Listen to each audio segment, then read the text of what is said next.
She tried to slip away during the mating ceremony, not knowing the Alpha King had felt her scent. Every stone seemed alive, whispering secrets of kings who had ruled with iron fists and queens whose beauty had outshone the stars. Tonight, the castle buzzed with anticipation for the mating ceremony, a tradition older than the kingdom itself. Nobles dressed in flowing robes, their jewels catching the moonlight, filled the grand hall with murmurs of excitement. But among them, Leora moved like a shadow, her steps silent and careful. She had never wanted to attend this ceremony. Her family expected her to participate, to be seen, to be chosen. But Leora carried a secret, a curse woven into her bloodline that had been passed down from mothers to daughters for centuries. A curse that made love dangerous, unpredictable. Every heartbeat of connection could turn into destruction if she let it. The thought made her stomach twist, her pulse quicken, and her feet itch to flee. Tonight, she would try. As the music swelled from the hall below, Leora slipped from the balcony, wrapping her cloak tightly around her slender frame. Her heart raced with both fear and determination. The gardens below were dark, yet she could see the faint glow of lanterns lining the paths. Her footsteps were soft, careful not to alert the guards stationed along the walls. Yet, she did not notice the faintest sound of another presence following her, the soft, deliberate steps that mirrored her own. Kale, the Alpha King, had sensed her scent the moment she left the hall. Not just any scent, but the one that belonged only to her. A scent that had haunted him for weeks, stirring something deep inside that he did not fully understand. He had waited, as he always did, until the moment she thought herself alone, free to run. And now he was there, moving like a shadow among the flowers. Leora's fingers brushed against the marble railing as she descended the steps to the garden. Her cloak swirled around her ankles, and she could hear the soft rustle of leaves in the night breeze. She thought herself invisible. She thought herself clever. But Kale was no ordinary king, and this was no ordinary night. "You shouldn't be here," Kale said, his voice low, yet carrying through the garden like a command. Leora froze, her heart lurching.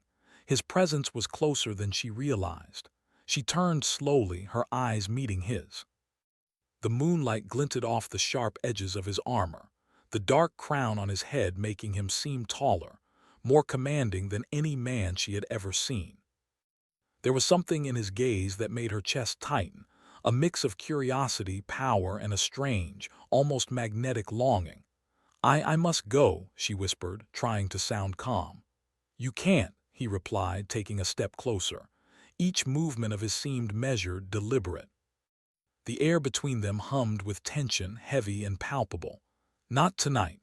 Not while you try to hide from what is yours." Leora's breath caught in her throat. His words were not threatening, but they carried a weight she could not ignore. She took another step back, her fingers clutching the fabric of her cloak. I cannot stay. You don't understand." Kale tilted his head slightly, as if examining her like one would examine a rare gem. "I understand more than you think, Leora. I can feel your fear, your desire to run, your scent." The word scent made her shiver. How could he know? How could he feel what no one else ever could?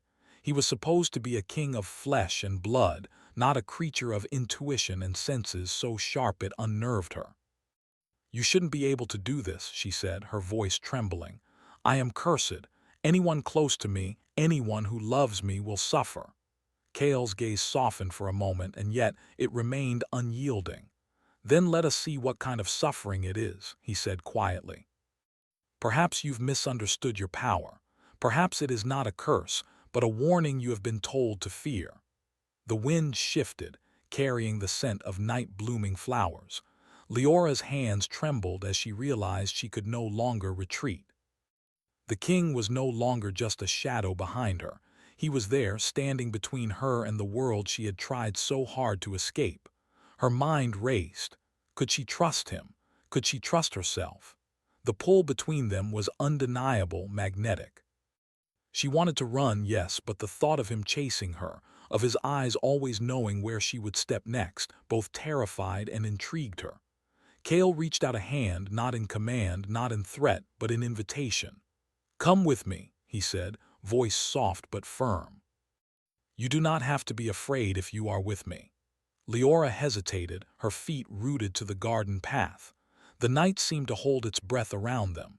She could feel the weight of the curse pressing down, warning her, urging her to flee. But there was something in his presence, a strange warmth beneath the power that made her pause. "I cannot," she whispered, shaking her head. "Not yet, if you knew what I am." "I know enough," Kale interrupted gently. "And yet I do not fear you." Those words struck her like a bolt of lightning. No one had ever spoken to her like that, not even her own family. They had feared her, avoided her, even tried to control her. Yet here was the king himself, a man whose name alone commanded respect and fear throughout the kingdom, telling her he was not afraid. Leora's mind spun, torn between the urge to flee and the need to understand this man who seemed to see into her very soul. She wanted to run, yes, but her legs refused to move. Her pulse raced, her chest tightened, and the air felt charged, almost alive. Kale stepped closer, the soft crunch of leaves under his boots echoing in the quiet night. "You do not have to run," he said again, a quiet command that felt like both a promise and a challenge. "Stay and see what lies beyond your fear." Leora swallowed hard, fighting against the pull she felt toward him. She wanted to resist, wanted to hold onto the safety of distance, but every instinct in her body screamed against it. The scent he had followed, the presence that had drawn him to her, it was as if some invisible thread had tied their fates together, and now she could not pull free. A sudden rustle of wings above startled her. A raven, black as night, swooped past them, a dark shadow against the silver moon. Kale watched it with a faint smile. "Even the creatures of the night seem to recognize what is happening," he murmured. Leora's eyes widened. You believe in fate." "I believe in truth," he said simply. "And the truth is that you cannot escape what you are, nor can I escape you." Her breath caught, and she felt a shiver run down her spine. The words, the weight, the intensity, they were more than she had expected, more than she had ever imagined. She wanted to flee, but she knew, deep inside, that this moment would change everything. Kale extended his hand again, slower this time, more deliberate. "Trust me," he said, "not because I am your king, but because I choose you." Leora's fingers brushed against his, and the contact sent a jolt through her that was electric and frighteningly tender at once. Her pulse raced, and for a moment the world seemed to hold its breath. She could feel the power, the magnetism, the depth of something far greater than fear or duty. Yet even in that moment the shadow of the curse lingered. She remembered the warnings, the prophecies whispered by her ancestors. Love for her was never simple. It was never safe. And still in the moonlit garden, standing before the Alpha King who had felt her scent and followed it with unyielding determination, Leora realized that fleeing might no longer be an option. I cannot stay," she whispered, her voice trembling. "Not yet. I am not ready." Kale's expression softened, and for a fleeting moment, vulnerability shone through the mask of the Alpha King. "Then I will wait," he said quietly. "I will wait as long as it takes, but know this, you cannot hide from destiny, and I will not let you slip away again." Leora's heart ached with longing, fear, and something else she could not name. She wanted to run, yet the pull toward him was undeniable. She took a hesitant step back, then another, trying to regain the space between them, but her body betrayed her, frozen by the weight of the moment. Kale did not move. He only watched, patient and commanding, a presence that filled the night and left her breathless. And then, without warning, a sound from the castle gates, a trumpet signaling the approach of another, reminded her of the world beyond this garden. The ceremony awaited. Her family expected her. Her duty called. But Kale was already moving, stepping into the shadows to block her escape. "You cannot leave," he said softly. Leora's heart raced.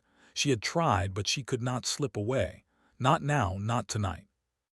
And somewhere deep inside she knew. This was only the beginning. The moon had shifted high into the sky, casting pale light across the castle grounds. Leora ran through the winding paths of the royal gardens, her heart pounding in rhythm with her quick steps. Her cloak billowed behind her, brushing against the flowers that glowed faintly under the moonlight. She had escaped the grand hall, yet the sense of being watched never left her. Every shadow seemed to stretch longer, every rustle of leaves sharper. Deep within, she knew she could not truly escape. The Alpha King Kale had followed her scent, his presence invisible yet undeniable. His eyes had burned into her soul in the garden, and the memory of them made her pulse thrum, even now. She paused behind a fountain, her hands gripping the cool stone, trying to steady her breathing. The water reflected the moonlight, shimmering like liquid silver. For a moment she allowed herself to imagine freedom, freedom from duty, from expectations, from the curse that haunted her every step. But even as the thought bloomed, a chill ran down her spine. Kale's words from the garden echoed in her mind. "You cannot hide from destiny, and I will not let you slip away again." A soft sound, a footstep on the gravel made her spin. Her breath caught. He was here. Kale emerged from the shadows as if he had been part of the night all along. The moonlight traced the sharp angles of his face, the dark crown of his hair, the strength in his shoulders. He did not run toward her, nor did he shout. He simply stood there, a figure of power and patience, waiting for her next move. "You are persistent," she whispered, trying to sound defiant. "And so are you," Kale replied, his voice low and steady. "I have followed you because I must, because the night itself will not allow you to flee." Her heart trembled. "You do not understand." "I cannot if you knew what I am, what I carry." "I know enough," he interrupted gently yet firmly. "And still I do not fear you." Fear and longing warred inside her. Every instinct screamed for her to run, to vanish into the darkness. But another part, one she could not control, wanted to stay, to see him, to understand the force that drew him to her, the magnetism she felt even as her mind warned her of danger. "You speak as if I am ordinary," she said, her voice barely audible over the soft rustle of leaves. "I am not, I am cursed." Kale's eyes softened slightly, and yet they did not lose their intensity. Cursed does not mean doomed. Perhaps it is misunderstood, or perhaps it is simply a test. He stepped closer, the sound of his boots soft yet heavy with certainty. "You do not need to face it alone." The wind shifted, carrying the scent of night-blooming flowers, mingled with the faint trace of Kale's presence. Leora's fingers trembled as she realized how near he was. A shiver ran down her spine, not from fear, but from something else. Something powerful, dangerous, and yet strangely comforting. "You are reckless," she whispered. "You know what I could do, what could happen." "And yet I stand here," Kale said softly, "because you matter, because even in darkness you shine brighter than I could have imagined." Leora's eyes widened. No one had ever spoken to her like this, no one had ever seen beyond the curse. Her chest tightened, and a strange warmth spread through her. She wanted to flee, but she could not move. Her legs refused to obey, as though bound by the invisible pull of his presence. Kale's gaze lingered on her, and in it she saw not just desire but understanding, compassion, strength tempered by patience. She wanted to resist, yet every fiber of her being drew her closer. "Come with me," he said, stepping nearer. "Do not hide, do not run, not tonight." Her mind screamed. She should go. She should disappear into the night and forget this dangerous attraction. But her heart, stubborn and reckless, refused to let her leave. She shook her head, trying to break free from the invisible thread that tied them together. I cannot," she whispered. "Not yet, I am not ready." Kale's lips curved into a faint, patient smile. "Then I will wait," he said quietly. "I will wait as long as it takes. But know this, every step you take away from me only brings you closer to what you are meant to face." Her hands fell to her sides, trembling. She wanted to ask what he meant, but before she could speak, the night itself seemed to stir. Shadows shifted among the trees, and a faint whisper of magic lingered in the air, reminding her that the world they lived in was far from ordinary. Kale extended a hand again, slower this time, more deliberate. "Trust me," he said. "Not because I am your king, but because I choose you." For a moment she stared at his hand, torn between fear and desire. Every story she had ever been told, every warning from her ancestors urged her to flee. But some invisible force, ancient and unyielding, told her to stay. Finally, her fingers brushed against his, and a spark of something, electric, dangerous, yet tender, passed between them. Her pulse raced, her breath caught, and the night seemed to hold its breath with them. "Do you always speak in riddles?" she asked, trying to mask her own trembling. Kale's lips curved slightly. "No, but tonight the night itself speaks through me."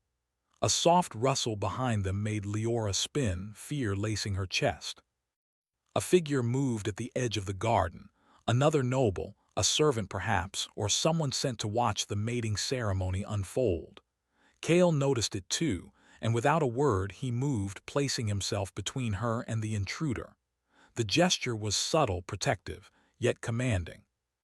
"You are not alone," he said softly, almost to himself, almost to her. "And you never will be." Leora's heart tightened.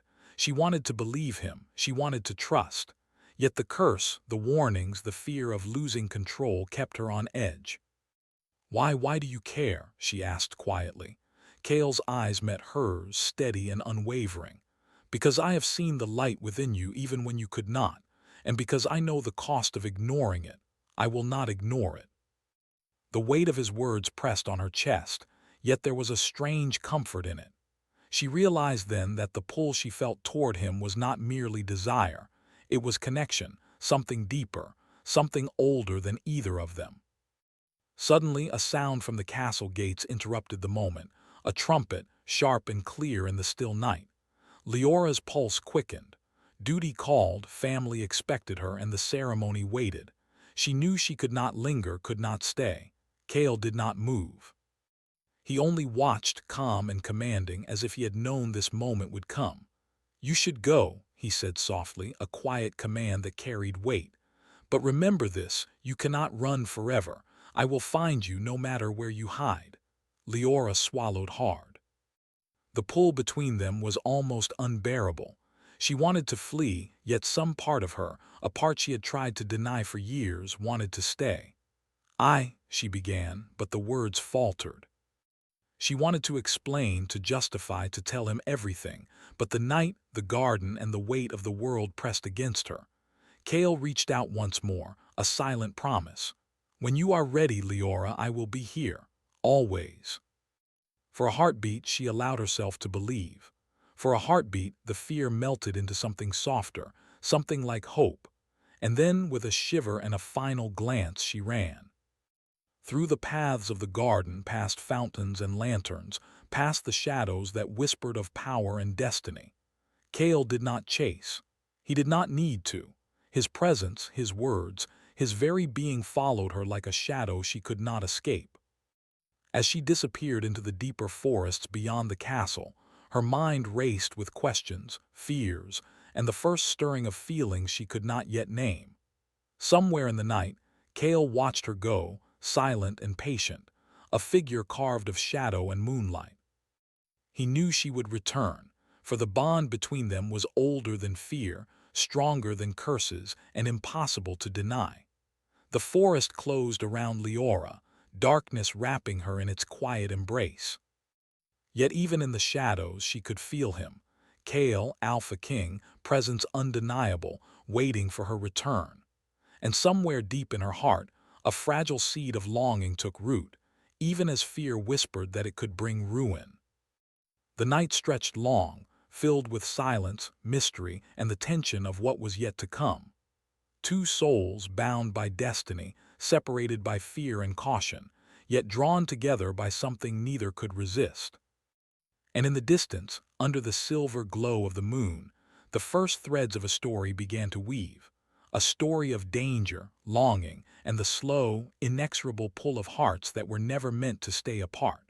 The forest outside the castle was alive with whispers. Moonlight filtered through the dense canopy, painting patterns of silver and shadow on the ground. Leora ran, her cloak tangled in branches, her breath sharp and uneven. Every step she took carried the weight of fear, yet beneath it, a strange exhilaration pulsed in her veins. She was free for now, but freedom had a cost. Somewhere behind her, unseen yet undeniable, Kale moved like a shadow, following her scent. He had promised not to chase her, yet he did not need to.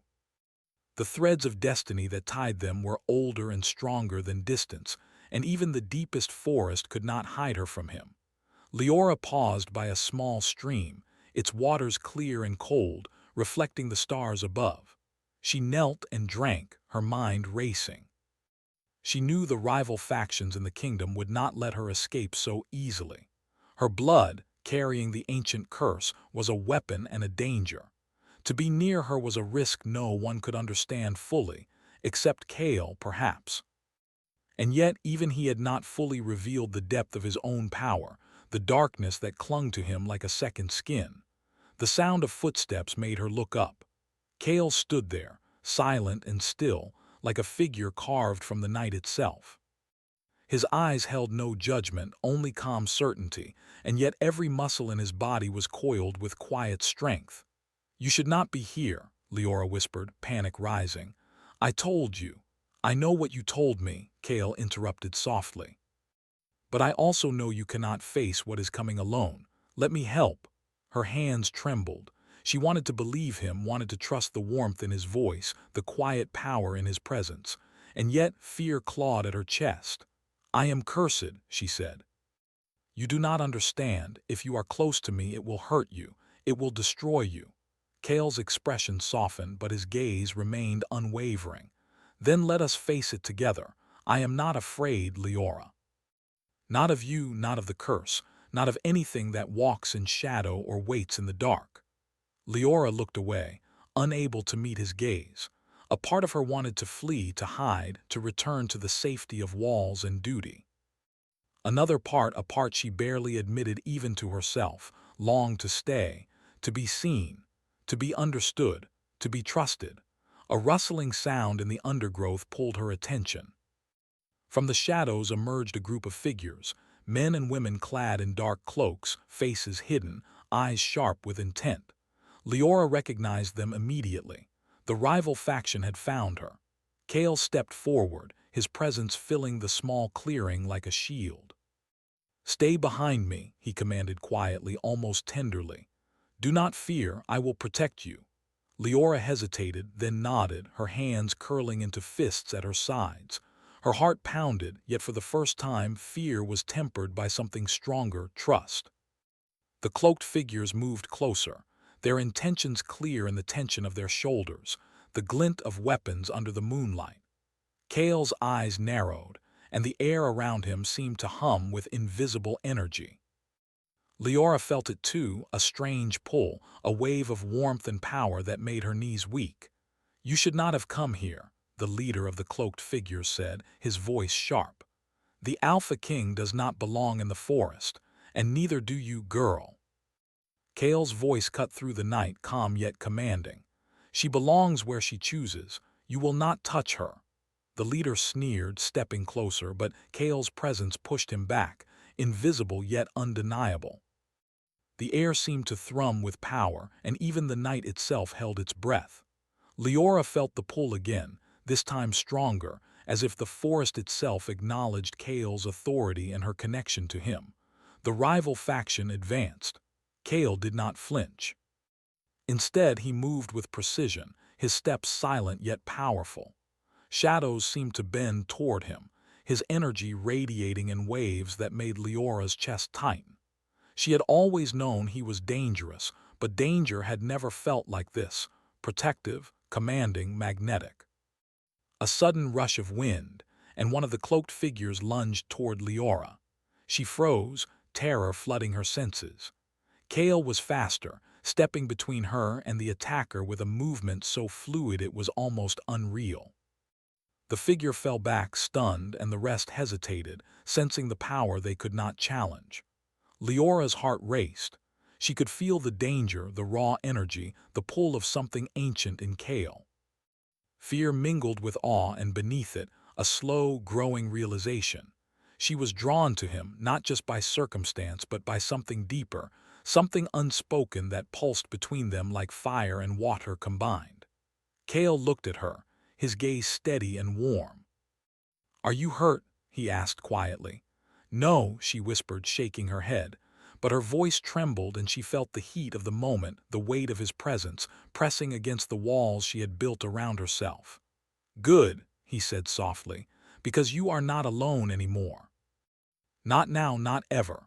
The cloaked figures retreated, muttering threats under their breath. Kale watched them go, then turned to Leora. "This was only the beginning," he said quietly. "They will come again, and the curse you carry, it will call to them as well as to me."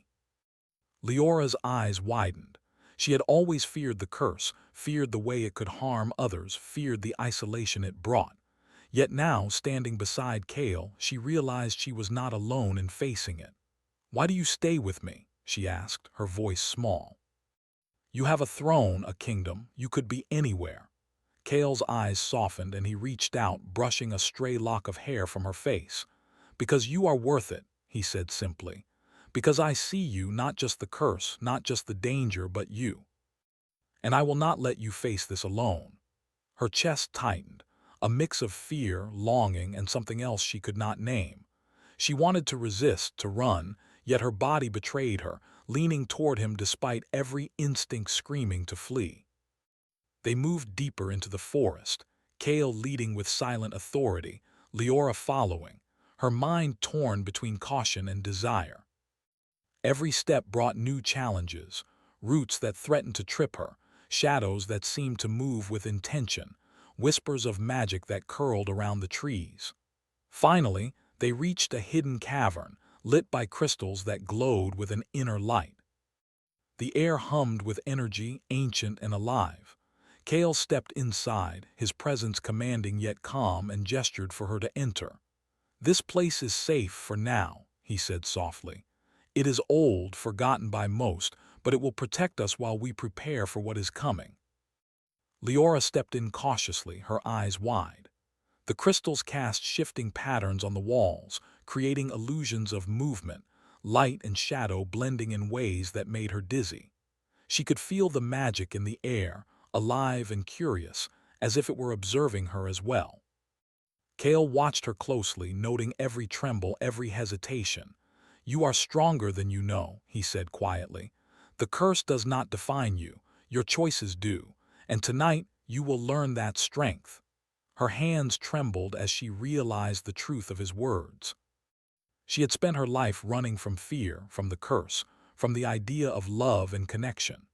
But here, in the glow of ancient crystals, beside the Alpha King who had felt her scent and followed her through the night, she realized she could face it. Kale stepped closer, the warmth of his presence wrapping around her. "We will face it together," he said. "Whatever comes, you will not be alone." Her heart ached with longing. She wanted to trust, wanted to surrender to the bond forming between them, but fear lingered. "And if I fail?" she asked quietly. "You will not," he said firmly, "because I will not let you, and because you are stronger than you believe." For a moment silence fell. Only the hum of the crystals and the distant whisper of the forest could be heard. Leora's mind raced, yet beneath the fear, a spark of courage began to grow. She realized that running had never been the answer.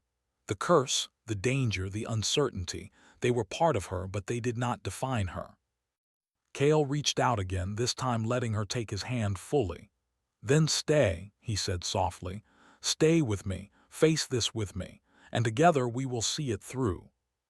Her fingers curled around his, and a shiver ran down her spine, not from fear, but from the strength she felt in his presence. She took a deep breath, letting the fear wash over her and fade, replaced by a quiet determination. "I will stay," she whispered. "I will face it." "With you." Kale's lips curved into a faint, approving smile. "Good," he said quietly, "because what is coming will test us, Leora, but together we can endure anything." The cavern seemed to shift around them, the crystals pulsing with faint light. Somewhere deep within, the magic acknowledged their bond, the connection between them growing stronger. Leora felt it, the pulse of energy, the thrill of facing the unknown, and the quiet, undeniable pull toward Kale. Outside, the forest whispered warnings, the rival faction gathered strength, and the curse stirred in the night. But within the cavern, for the first time, Leora felt something new: hope, courage, and the first fragile tendrils of trust and desire. She did not know what trials awaited, what dangers would come, or how the curse would challenge her. But for the first time she believed she could face it, not alone. And Kale, the Alpha King, the man who had followed her scent, the shadow that could not be escaped, stood beside her, silent, strong, unyielding. The night stretched long and filled with possibility. Outside the cavern, danger waited. Inside, hearts began to trust each other, to lean toward the bond forming, fragile yet unbreakable. And in the quiet glow of ancient magic, they took the first step toward a destiny neither could have imagined, a destiny of trials, trust, and a love that refused to be denied. The first light of dawn crept over the horizon, painting the sky in shades of gold and crimson. The forest that had sheltered Leora and Kale through the night shimmered in the morning glow, yet danger still lingered in the shadows. Every branch, every leaf seemed to whisper warnings. Rival factions were gathering, the curse stirred within Leora's veins, and the kingdom itself seemed to hold its breath. Leora stood at the edge of the hidden cavern, her cloak wrapped tightly around her. The crystals inside had dimmed with the fading night, yet the faint glow remained, like the heartbeat of ancient magic. She ran her fingers along the rough stone wall, grounding herself in the solidity of the moment. Kale approached silently, his presence as steady and commanding as ever. His eyes, dark and intense, held hers in a way that made her chest ache. No words were needed. He had been her strength through the night, and now, at the dawn of this new day, he would guide her through what was to come. "Are you ready?" he asked softly, his voice low but steady. Leora took a deep breath, steadying herself. I think I am," she replied, though doubt lingered like a shadow. Fear had never left her, but now it mingled with determination. With Kale beside her, she felt a courage she had never known before. Kale extended his hand. "Then we step forward together." Together they emerged from the forest and approached the castle. The grand halls, once vibrant with anticipation for the mating ceremony, now felt tense and foreboding. Guards patrolled with nervous eyes, whispers of a threat that had grown overnight moving through the corridors. Leora's pulse quickened, not from fear alone, but from the knowledge that the ceremony, the test of duty and destiny, was imminent.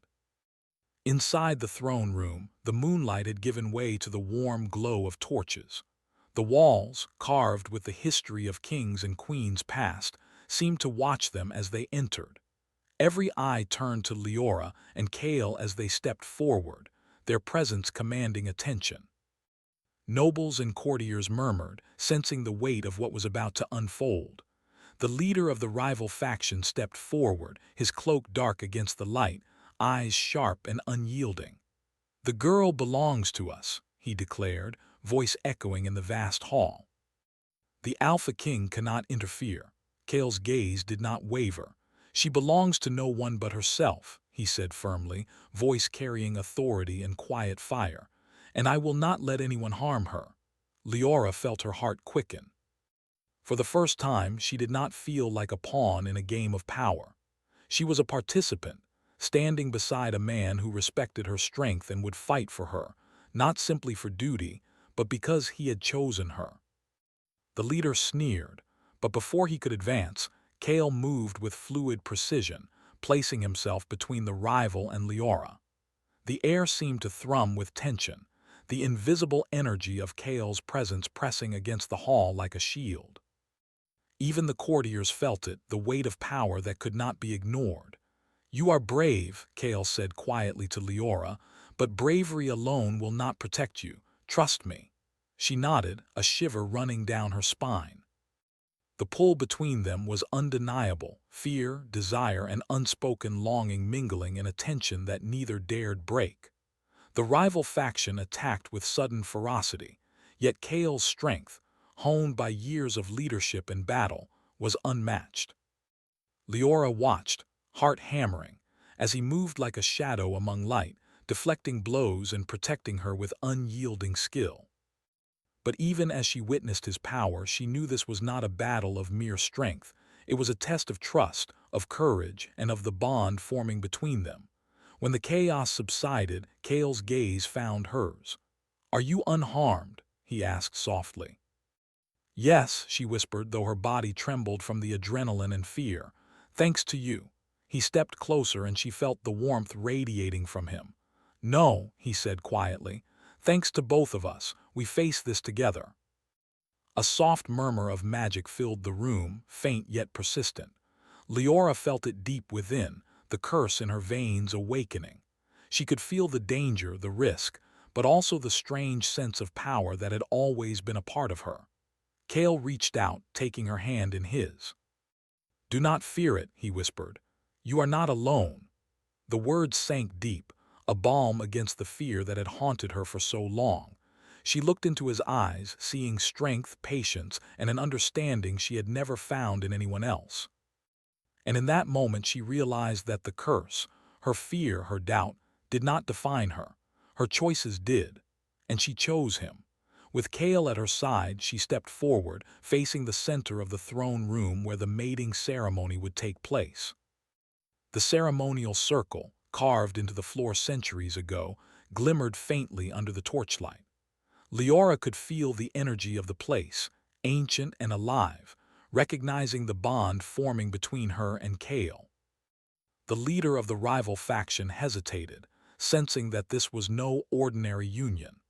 Power, ancient and commanding, radiated from Kale and intertwined with Leora's own emerging strength. Even the air seemed to hum with expectation.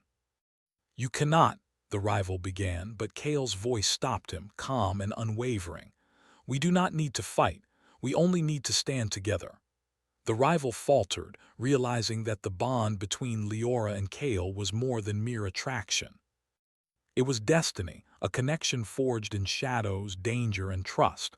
Slowly, reluctantly, he retreated, leaving them standing in the circle, the focus of all eyes. Kale turned to Leora, his gaze softening. "This is your moment," he said. "Face it not as a curse, but as a test of what you are capable of." Leora took a deep breath, feeling the ancient energy of the circle beneath her feet. She could feel the magic of her bloodline, the power that had always frightened her, rising like a tide. But with Kale's hand in hers, she felt strength, clarity, and courage. She stepped forward, her voice quiet but clear. "I am not defined by fear," she declared. "I am not bound by what others say I am. I face this now, and I face it with the one I trust." Kale's hand tightened around hers, a silent promise. "And I am with you, always." The circle glowed brighter, the energy responding to her words, her courage, and the bond between them. Leora could feel the curse stir, testing her, probing for weakness. But she stood firm, drawing strength from Kale and from within herself. A sudden flash of light filled the throne room, and for a moment the world seemed to hold its breath. The curse, ancient and powerful, manifested in a wave of energy that threatened to overwhelm her. But instead of succumbing, Leora faced it head-on, channeling her fear into focus, her doubt into determination. Kale mirrored her stance, his presence unwavering, a shield against the storm. The energy of the curse collided with their combined strength, and for a moment the room was filled with brilliance and shadow intertwined. Then, slowly, the energy began to settle, the light dimming, leaving only the soft glow of the ceremonial circle. The curse had not been destroyed, it could never be, but it had been acknowledged, faced, and tempered. Leora had proven herself capable of controlling it, of choosing her path rather than letting fear dictate her life. She looked at Kale, her chest heaving, and saw pride, relief, and something deeper, love, trust, and connection that had grown stronger through every trial. "You did it," he whispered. "You faced it, and you are stronger than anyone could have imagined." Leora shook her head, tears threatening to fall. "We did it," she said softly, "together." Kale's lips curved into a faint, approving smile. "Yes, together." The court watched in stunned silence, witnessing not just a victory over fear and curse, but the birth of a bond that would become legend. Nobles whispered among themselves, understanding that this was no ordinary ceremony. This was a union forged in trials, trust, and the acknowledgement of power shared equally between two souls. Kale stepped closer, his hand still holding hers. "You are no longer alone," he said softly, "and the kingdom, the world, cannot break what has been built here tonight." Leora felt warmth spread through her, not just from his words but from the knowledge that she had faced her deepest fears, acknowledged her power, and embraced a connection that was both exhilarating and terrifying. She no longer ran. She no longer hid. She stood proud, courageous, and whole, beside the man who had seen her truly for the first time. Outside, the world continued, unaware of the quiet victory within the throne room. But for Leora and Kale, everything had changed. The danger of the rival faction had passed for now, the curse had been confronted, and the bond between them had been forged stronger than any magic, stronger than fear, stronger than destiny itself. Kale lifted her hand to his lips, pressing a gentle kiss against it, a silent promise of protection, trust, and love. Leora felt the weight of every moment they had shared, the flight through the forest, the trials in the cavern, the confrontation in the throne room, and understood that she had found something rare, a partner who could walk beside her through shadows and light alike. "We are ready," Kale whispered. "Whatever comes, we face it together." Leora nodded, her heart swelling with a mixture of relief, pride, and quiet joy. She no longer feared the curse, the danger, or the unknown. She had faced them all, and she had not faced them alone. And in the soft glow of dawn, the Alpha King and the woman who had once tried to slip away now stood side by side, unyielding, unbroken, and ready for whatever the future would bring. For in that moment, they had not only conquered fear, they had claimed trust, courage, and a love that refused to be denied. And that love, born in shadow and tested by fire, would endure long after the dawn had broken over the kingdom.